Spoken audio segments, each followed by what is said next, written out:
दोस्तों बचपन में हमने देखा सावन आता था। हमारी दादी सुबह सुबह तुलसी पर जल चढ़ा देती थी।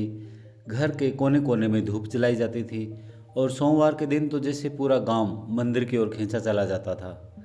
हम बच्चे सोचते थे क्या होता है इस सावन में, क्यों इतनी श्रद्धा, क्यों इतना नियम, इतनी आस्था।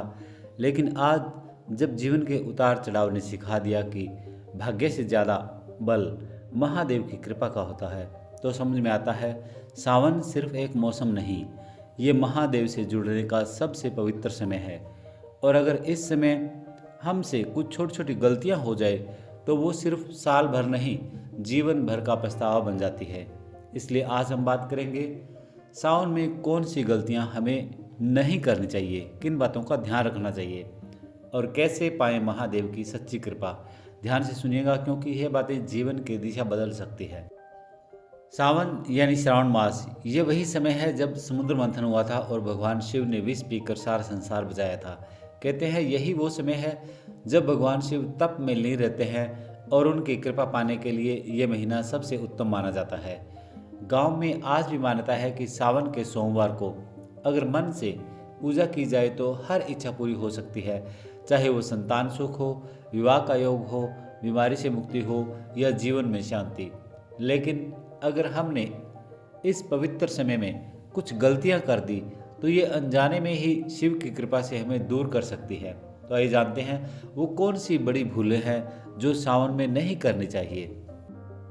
पहला, बहुत से लोग बिना जानकारी के शिवलिंग पर हल्दी चढ़ा देते हैं। ध्यान रखिए, हल्दी देवी का रूप होती है, माँ लक्ष्मी और माँ पार्वती से जुड़ी। शिव विरक्त है, वे वैराग्य के प्रतीक हैं, इसलिए उन्हें हल्दी अर्पित करना वर्जित माना गया है। अगर आपको शिव पर कुछ चढ़ाना ही है तो बेलपत्र चढ़ाएं, गंगा जल, दूध या भांग अर्पित कीजिए। दूसरा, दूध को तांबे के लोटे में डालकर शिवलिंग पर अर्पित करना भी एक सामान्य गलती है। तांबा और दूध का रासायनिक संयोजन नुकसानदायक होता है, इससे पूजा का फल घट जाता है। दूध चढ़ाने के लिए स्टील, चांदी या पीतल का लोटा इस्तेमाल करें।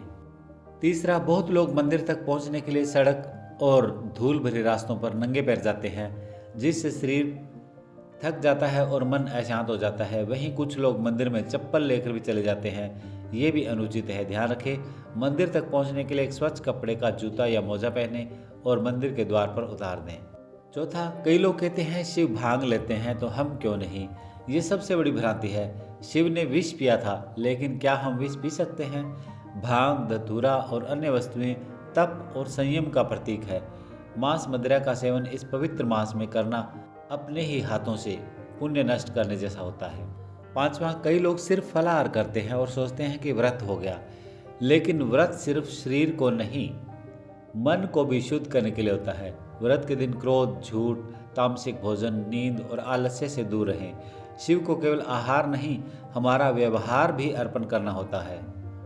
छठवां, काले रंग को तामसिक और नकारात्मकता का प्रतीक माना जाता है। सावन में हरे, सफ़ेद या पीले वस्त्र पहनने की परंपरा इसलिए है क्योंकि ये शुद्धता, प्रकृति और सकारात्मकता के प्रतीक हैं।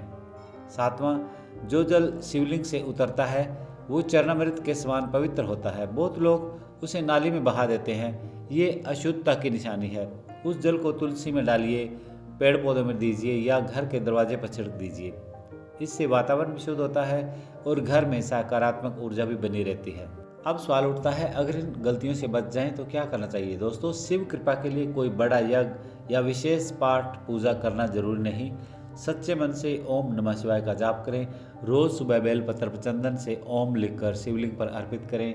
हर सोमवार को गरीब को भोजन कराएं, यह सबसे बड़ा उपाय है। और हाँ, अगर किसी से गलती हो गई हो तो उसे माफ़ कर दें, क्योंकि शिव क्षमा के देवता हैं और जो क्षमा करता है वो शिव के और पास चला जाता है। दोस्तों, सावन का हर दिन हमें ये याद दिलाने आता है कि जीवन में चाहे कितना भी अंधेरा क्यों न हो, एक जल की बूंद, एक सच्चा मंत्र, एक पवित्र सोच हमारे भाग्य को पलट सकती है।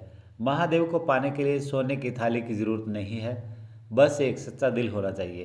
तो इस सावन चलिए हम संकल्प लें, न कोई भूल करेंगे, न किसी का दिल दुखाएंगे और हर सोमवार शिव से बस यही प्रार्थना करेंगे, हे भोलेनाथ, मुझे इतना सरल बना दो कि मैं तुम्हारे योग्य बन सकूं। हर हर महादेव।